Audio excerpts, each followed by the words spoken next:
Welcome back to another episode of Selling Success. Becky Skeba-Mancini here, and I'm so excited to be back for another week. And questions are just flooding in from people. So I wrote them all down. I have them on my phone, and I took the 10 of the most asked questions from you guys. So that's what I'm going to be going over today. So the first question is, am I ready to buy a home, and what is the first step? So a lot of people ask this question, especially first-time home buyers. And I first tell them, go to a couple open houses, see how you feel, like go to a couple areas, look at a couple open houses, go online. I can send you properties. Most importantly, I tell them that the first thing you need to do is talk with a lender so we know exactly how much you're approved for. Therefore, we can make sure that we're not looking at houses that are over your budget or over your price range or too under your budget for your price range, and that you can go up in your price. So first things first is I would tell my buyer that's looking to purchase a property that they need to speak with the lender first, and then we'll do some groundwork as far as pulling properties, sending them over properties, going to open houses, looking at properties, and then we'll take it from there to see if they like a property or not. And I always have them fill out paperwork as far as what are your needs and wants, right? Like how many bedrooms do you want? How many bathrooms do you want? Do you need a garage? Do you want a condo, a townhouse, a single family home? Do you want a yard? Do you want a pool? And I go over all the aspects of it. How much square footage are you looking for? You know, do you want a redone property? Are you looking for a property that needs some work? So I go over all the aspects with them, and then I always tell them, this is your wants. Now let's narrow it down to your needs. Do you need to have a 4-bedroom, or can a 3-bedroom work plus an office or a den? Do you have to have a pool, or can a community pool be sufficient enough? And those are the questions that, we go over when somebody first starts looking for a home. And honestly, I feel like for me, the best way for me to know what somebody's looking for is once I know what they're approved for is really going out there in the field and showing them properties so I can get a better feel for them saying, ooh, I like this kitchen. No, I don't like this neighborhood. Yes, I like these bathrooms. No, I don't like how small these yards are here, and vice versa. And after a couple houses, I really hone into what they want and what they need. And I am always certain I can find them, the buyers, a property with knowing them for a couple properties going through. So I'm really good about that and honing in on what somebody wants. And then I try to find it no matter how difficult it is. I have found a needle in a haystack with a couple properties. I really go above and beyond for my buyers because I know that some people are so set on what they want and what their expectations are. And sometimes I try very hard to meet their expectations. And sometimes I have to say, your expectations are a little bit unrealistic. So let's figure out what are the most important things for you in a property. And then we take it from there. Because sometimes, I can't do everything. So the next question I get asked is, how does my credit score impact my home loan? So this is a good one. And, I've had a couple lenders on my show, and I've got a couple more that want to come on. And determining how much you can afford, whether you're eligible for a home loan, a lender will look at your credit score. Typically, you need about a 580 or higher to qualify to buy a property. So if you have a foreclosure or a short sale or late on your credit cards or your car payments or your current mortgage payment, most likely your credit score is going to be lower. So if it's lower than 580, it's going to be very, very difficult to obtain a loan to purchase a property. It's recommended to have a 620 or higher, but 580, you'd probably get a higher interest rate, or maybe we would deal with a hard money lender for a little bit, and then you would refinance with a conventional loan once you pay the mortgage for a little bit and make sure that you're on time. The higher the credit score you are, the better the loan terms are for your eligibility. Plus, there's a whole ton of things that the lenders are giving out right now, a ton of incentives. They're doing first-time homebuyer programs. We just got done. The funding is gone for, I think it was $120 million in first-time homebuyers program, Hometown Heroes. That funding is gone. We've got the funding now twice. Both times the funding has ran out. People have utilized it. You could have got up to $75,000 up to down payment closing costs for your property. You could have walked in there with little to no money down into a home for a first-time home buyer. And what that looked like was you couldn't have purchased a home in the last 5 years. So if you rented the last few years or you've not purchased a property in Florida, you would be considered a first-time home buyer. The next question again is, how many homes should I view? This isn't House Hunters or House Hunters International or whatever. They show you 3 homes and you're like, all right, pick which one you like the best. There are sometimes I go on appointments for months. Sometimes somebody finds the right house after a couple of houses. It's anything like, I would say anywhere from like 5 to sometimes could be 20 homes that somebody views. But there's not a right amount of answer for me to tell you, oh no, you only view 3 homes like they do on TV. And then you have to make a decision, because that's not necessarily true. You could be looking in one area and then all of a sudden your agent takes you to another area, and then you take it from there and you're like, you know what, I decided I want to start a whole search over here. So then you're starting from scratch again. So you're going to take away all those other properties that you saw, and now you're focusing on a different area or house style, or maybe you were looking at 1-story houses, now you want a 2-story house. So there's a lot that comes in at stake for how many houses you should actually view. And it's so funny because I get that question a lot, and I'm like, there's no reason, there's no number that I can actually give you to tell you exactly how many houses you should look at. But I do think that if some house meets a lot of your criteria, maybe not all of it, but a lot of your criteria, maybe you should make a move on that one. Because I have people that could look for months and months and months, and they're like, I can't find exactly what I'm looking for. You might not find exactly what you're looking for, but you might find something that's close enough that you could possibly make into exactly what you're looking for. There is no perfect property out there. I have people that tell me they want new construction, totally renovated, absolutely drop dead gorgeous, and they see these model homes, and yes, they are so enticing and they are so beautiful. And then when they move into their houses, they're like, this is not what I wanted. I want like that model house. Well, unfortunately, the model house had, $250,000 of upgrades that your home that you just purchased does not have. So that I tell them, do the upgrades after you purchase a property, because it's definitely going to be cheaper than you going with the builder. Some things I say go with the builder. Some things I say do not go with the builder.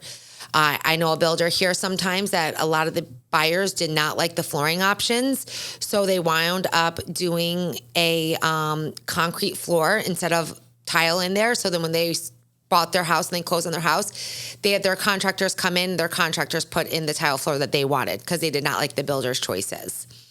So there's no amount of time or amount of properties that you should buy, although I do think that if you do like a property, you should look into that one and dive into that one more. Find out the year of the roof, find out the condition, ask for a seller's disclosure, place an offer. And then from there, you can decide on whether or not you want to purchase that property or not. The other thing is that I get questions of is this neighborhood safe? As a real estate agent, we legally cannot say whether a neighborhood is safe or not. It is against the law. But what you can do is that what I tell my people is look up the crime report. Go to the neighborhoods all different types of days. Go there in the morning, go there in the afternoon, go there at nighttime, go there whenever you possibly can. Drive by there, at dusk, drive by there at 9, 10 o'clock at night, and you feel it out, because we cannot legally sit there and tell you, oh no, stay away from this neighborhood. This neighborhood is very bad. We can't legally do that. Our license is on the line, because what somebody might consider bad and what we consider bad could be 2 totally different things. So if somebody's questioning an area or location, I tell them, look up the crime report, look to see if there's any crime in the area, and go there multiple times a day and see if you feel safe there, see if you like it there. 9 times out of 10, especially where I perform real estate, it's very safe where we live over here. So, there's not too many bad areas per se. But I would say that there are some less desirable neighborhoods than other neighborhoods. But as far as being a bad area or dangerous location, we don't have that too much where I sell real estate.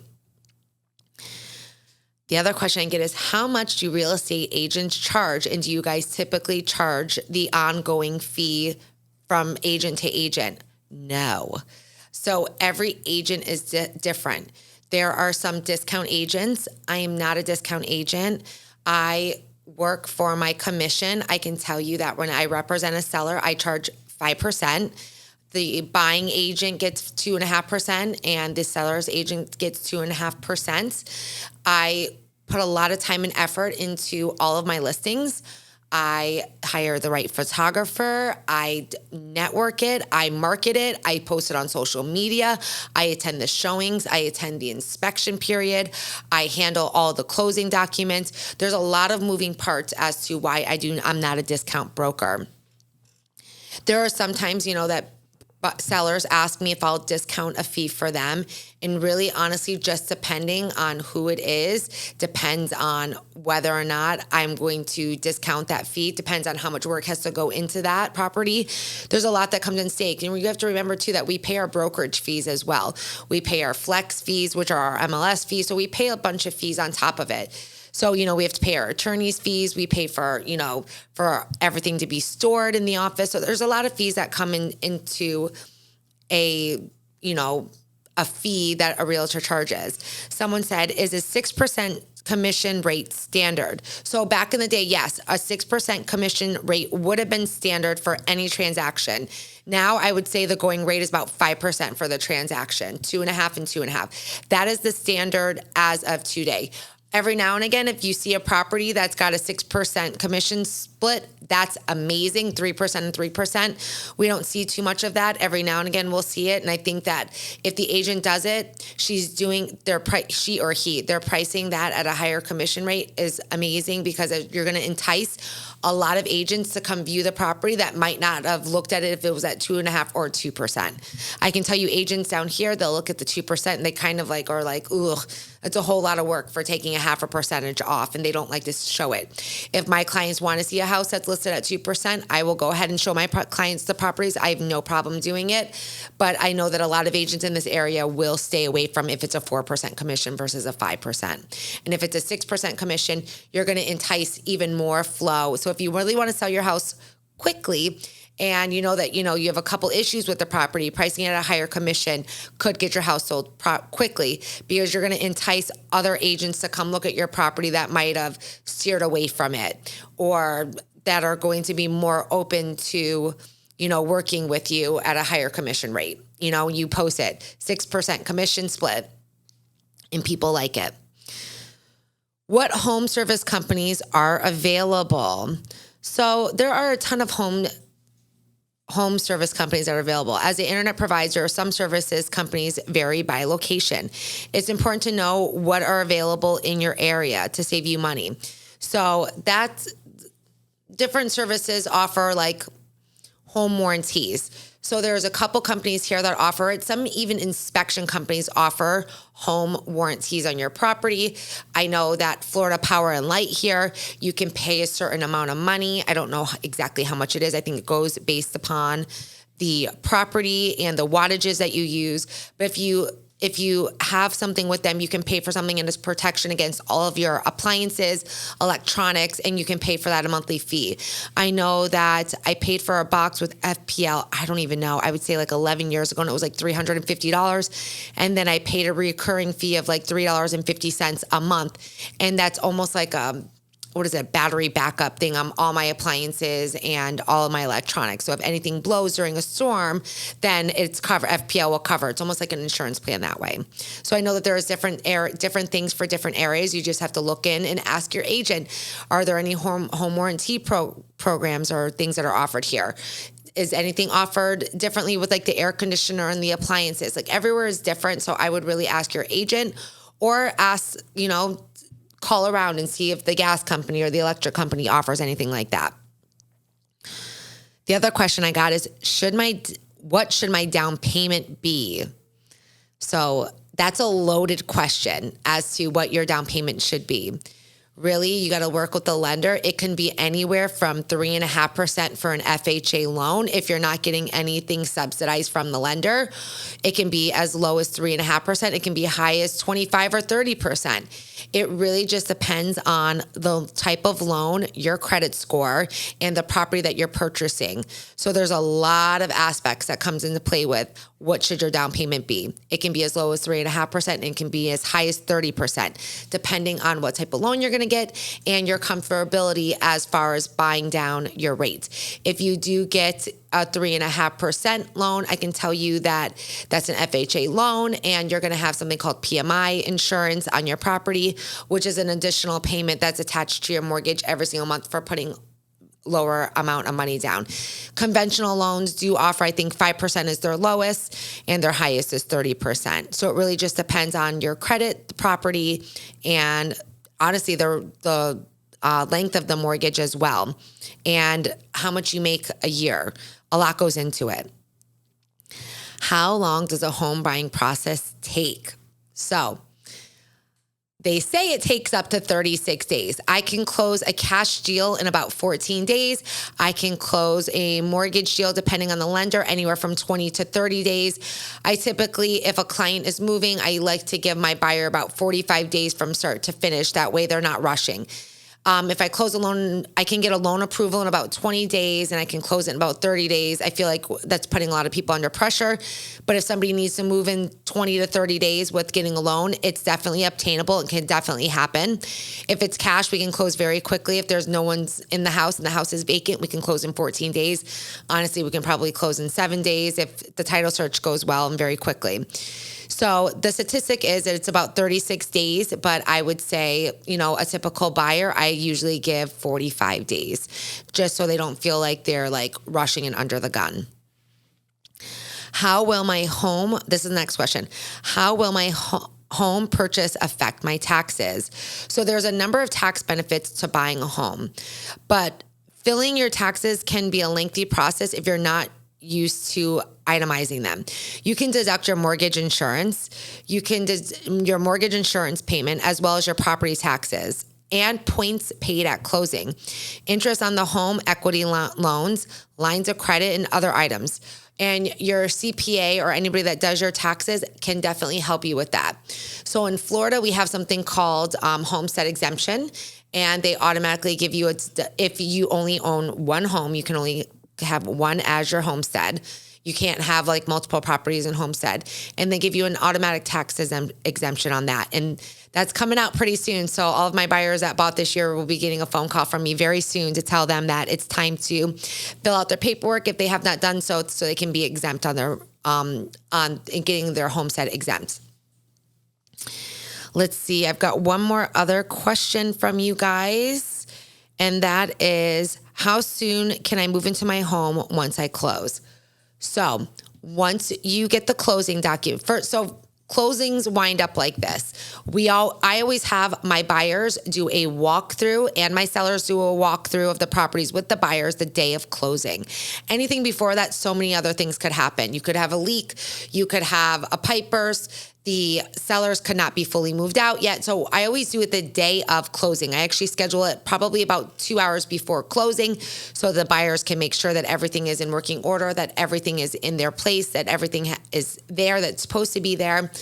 And I make sure that my sellers leave everything that's supposed to be left there. I met with an agent the other day and she told me that the seller stripped, and she represented the seller. The seller stripped the AC units out of the house. She represented the seller and she said, you got to put them back. And they said, well, that wasn't part of the contract, and it states in the contract, and a FAR bar contract, air conditioners are included in the home sale. It is a fixture. It has to say. So she said that she had to tell her sellers that they had to put it back, and she said it was mortifying. But listen, it goes both ways with buyers and sellers. So I like to make sure that my buyers have everything in place that they want to have in place. Then we go to closing, and then I cannot legally give you the key until it is funded. So I know that people think the day of closing, they can have their moving truck and it can go right to their house and unload everything. And that's not necessarily true. It depends on if it's a morning. If it's a morning, I try to schedule my closings in the morning.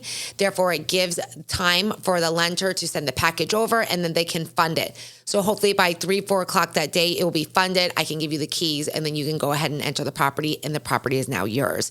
If you fund in the afternoon, if you close in the afternoon, most likely you're not going to fund until the following day. So if you're closing on a Friday at 4 o'clock, most likely, unfortunately, you're probably not going to fund until Monday if the documents are not signed in time. So very important when you're closing, make sure it's not a Friday. I'd close on a Monday or a Thursday if you want to move in on the weekend and schedule it in the morning so you can make sure it's funded so you can spend Friday, Saturday, and Sunday moving into the property. I hope this answered your top 10 questions, and I look forward to you guys listening and watching me on Facebook and YouTube. I've got a bunch of new content coming up. I can't wait for you guys to see it. I hope you guys have a successful week. Take care. Bye.